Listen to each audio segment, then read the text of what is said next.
আমি বাংলায় গান গাই, আমি বাংলার গান গাই। আমি কে চিরদিন এই বাংলায় খুঁজে পাই। আমি বাংলায় গান গাই, আমি বাংলার গান গাই।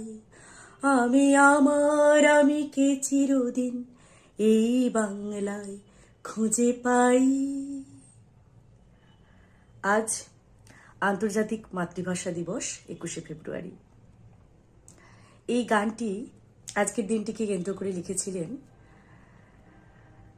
সঙ্গীতশিল্পী প্রতুল মুখোপাধ্যায়, যিনি আজ আমাদের মধ্যে নেই। তার প্রতি শ্রদ্ধা এবং 21শে ফেব্রুয়ারিকে উদ্দেশ্য করে আমি গানটা গাইলাম। গলাটা এখনো পুরোপুরি ঠিক হয়নি, তাই সম্পূর্ণ গানটা গাইতে পারলাম না।